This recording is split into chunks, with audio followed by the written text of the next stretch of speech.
Imagine waking up every single day to the sound of waves crashing against solid rock, with no neighbors for miles, no cell service, no grocery store, and no way off the island unless the sea decides to let you leave. Now imagine doing that not for a week, not for a year, but for 30 years straight. For over a century, men and women accepted this life willingly. They climbed hundreds of steps every single night, lit a flame that could be seen 20 miles out to sea, and stood watch while the rest of the world slept soundly in their beds. Some of them vanished without a trace. Some of them lost their minds to the isolation. And some of them saved thousands of lives simply by refusing to let a light go out. This is the story of what it actually meant to be a lighthouse keeper, and why almost nobody does this job anymore. Before electricity, before satellites, before GPS could tell a ship exactly where it was down to the meter, sailors depended on one thing to keep them from smashing into the rocks in the dark: a light, burning steadily on the shore, tended by a human being who had sworn to keep it burning no matter what. The job sounds almost peaceful when you say it out loud. Live by the ocean. Watch the horizon. Keep a lamp lit. But the reality of it was one of the most demanding, dangerous, and psychologically brutal jobs a person could take on, and very few people today have any real sense of what it cost the men and women who did it. Lighthouses themselves go back much further than most people realize. The ancient world had the Lighthouse of Alexandria, a structure so massive and so advanced for its time that it was counted among the 7 wonders of the ancient world.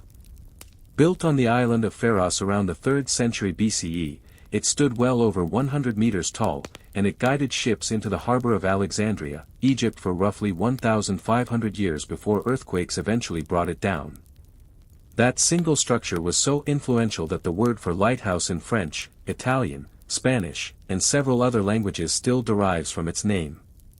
But the golden age of lighthouse keeping as most people picture it, the isolated stone towers on rocky coastlines with a lone keeper climbing the stairs each night, really belongs to the 18th, 19th, and early 20th centuries, when trade by sea exploded and the number of ships wrecked on unmarked coastlines became a national crisis for countries like the United States, Britain, and France. In the early United States, the need was staggering. As shipping traffic multiplied along the Atlantic seaboard, so did the wrecks. Storms, fog, and unmarked shoals swallowed ships whole, along with everyone and everything on board. The federal government responded by building lighthouses up and down the coast, and by the late 1800s, the United States Lighthouse Board operated hundreds of them, each one requiring a keeper willing to live in some of the most remote and unforgiving locations in the country. Some lighthouses sat on the mainland, reachable by a short walk from a nearby town. Others sat on tiny rock outcroppings far out at sea, so isolated that keepers might not see another human being for months at a time. So what did the job actually involve? At its core, a lighthouse keeper had one non-negotiable responsibility: keep the light burning from sunset to sunrise, every single night, without fail. That sounds simple until you understand what it actually required before electricity made things easier. In the earliest lighthouses, the light source was often a wick fed by whale oil, and later by kerosene. That flame had to be lit precisely at dusk and monitored constantly, because it could flicker, smoke up the lens, or go out entirely if it wasn't tended. The keeper would climb the spiral staircase, sometimes hundreds of steps depending on the tower's height, carrying fuel, tools, and cleaning supplies, often multiple times throughout a single night. The lens itself demanded obsessive care. Most lighthouses eventually used what's called a Fresnel lens, invented by French physicist Augustin-Jean Fresnel in the 1820s. This lens used a series of concentric glass prisms to bend and magnify the light from a relatively small flame into a beam that could be seen for 15, 20, even 30 miles out at sea. It was a genuine engineering marvel, and it revolutionized maritime safety. But it was also incredibly delicate and required constant polishing to remove soot, salt residue, and grime. A single scratch or a layer of buildup could weaken the beam enough to put ships at risk. Keepers were expected to polish that lens by hand, sometimes daily, using soft cloths and specific cleaning agents, because a dull lens was considered a failure of duty. And the light itself was only part of the job. Keepers were also responsible for operating foghorns during periods of poor visibility, which in many coastal regions meant near constant operation for days or weeks at a time. Early foghorns were powered by steam or compressed air, and keeping them running meant maintaining boilers, engines, and mechanical systems that broke down constantly in the salty, corrosive sea air. Some keepers described the sound of the foghorn as something that got inside your skull after a while, a deep, mournful blast repeating every few seconds through the night, impossible to escape because you lived and slept just feet away from the machine producing it. Then there was the maintenance. Lighthouses are essentially machines standing in the harshest possible environment for machinery: constant salt spray, high winds, temperature swings, and relentless moisture. Rust had to be scraped and repainted. Windows had to be replaced. Stairs, railings, and walkways needed constant repair. Keepers were expected to be part electrician, part mechanic, part painter, and part carpenter, often with no formal training in any of those trades beyond what they picked up on the job or from the keeper who trained them. And all of this had to happen on a rigid schedule, because the United States Lighthouse Board, and later the U.S. Coast Guard once it took over lighthouse operations in 1939, conducted regular inspections. Inspectors would show up, sometimes unannounced, to check everything from the cleanliness of the lens to the shine on the brass fittings to the neatness of the keeper's logbook. A keeper who failed inspection risked reprimand or even dismissal. So imagine living on a remote rock in the middle of the ocean, doing backbreaking physical labor every single day, and still being expected to keep your quarters looking presentable enough to pass a white glove inspection at any moment. But maybe the hardest part of the job wasn't the labor at all. It was the isolation. Picture this. You're stationed at a lighthouse that sits on a rock so small and so far offshore that the nearest mainland town is a boat ride away that only happens once every few weeks, weather permitting. Your supplies, your mail, any news of the outside world, all of it arrives on that same unpredictable schedule. If a storm rolls in, and storms roll in often near lighthouses, because that's precisely why the lighthouse exists in the first place, that supply boat might not come for a month. Some keepers at the most remote stations went extended stretches with almost no contact with anyone outside their own family, if their family was even with them. And that brings up an important detail people often get wrong. Not every lighthouse allowed families to live with the keeper. Many of the most remote and dangerous stations, especially rock lighthouses built directly on tiny islets far from shore, were considered too hazardous and too cramped for families.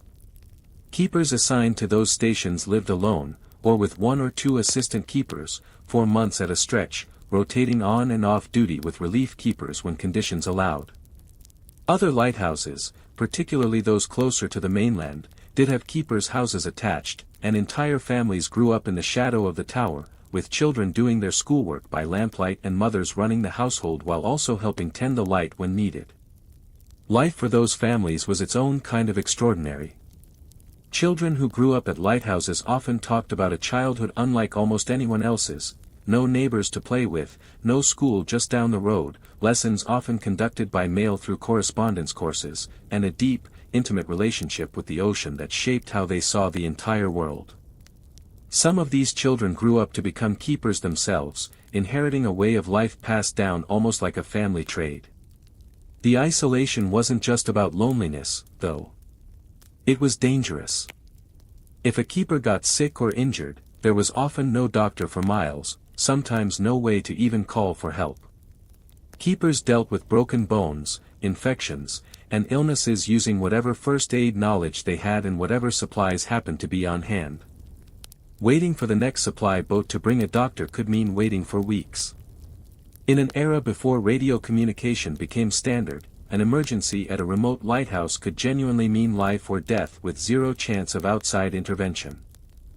And storms brought their own kind of terror. Lighthouses exist specifically at the most exposed, most dangerous points along a coastline, which means the keepers who lived in them experienced the absolute worst that the ocean could throw at a piece of land. Hurricane-force winds. Waves that could rise dozens of feet and slam directly into the tower itself. Some lighthouses were built to withstand waves crashing not just against the base, but literally over the top of the structure.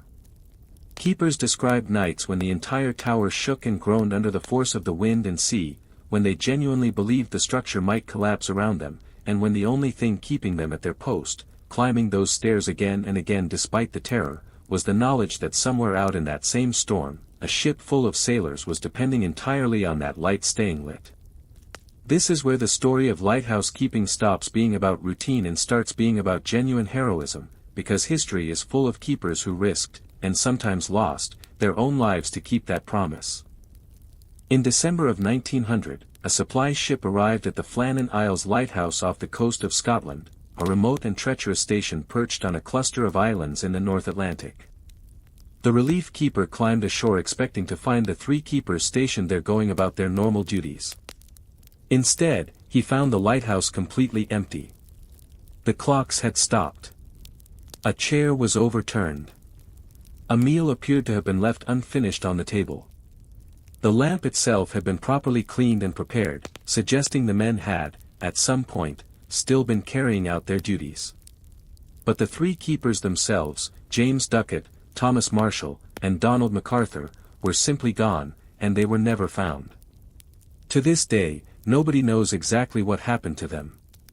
The most widely accepted theory, based on damage found near the western landing, is that a massive wave swept at least one man off the rocks while trying to secure equipment during a storm, and the others died attempting a rescue.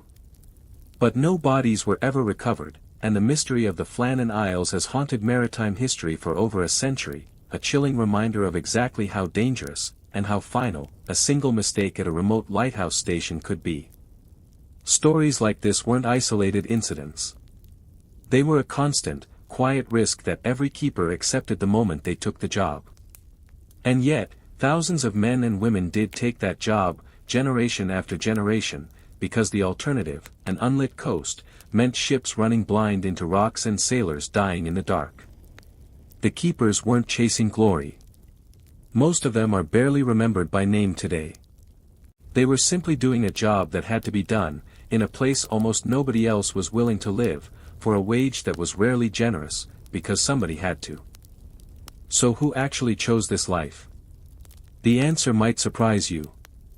Lighthouse keeping attracted an unusually wide range of people. Former sailors and fishermen were common, since they already understood the ocean's moods better than most. But the job also attracted people looking for solitude, veterans looking for quiet after war, and even a notable number of women. Long before women had the right to vote in the United States, dozens of women served as official lighthouse keepers, often stepping into the role after a husband or father died on the job and proving themselves more than capable of running the station alone. Kathleen Moore, Ida Lewis, and Harriet Colfax are just a few of the women whose names appear in American lighthouse records, each of them credited with daring rescues and decades of faithful service in a role most people assumed only a man could handle. Ida Lewis, in particular, became something of a celebrity in her own time.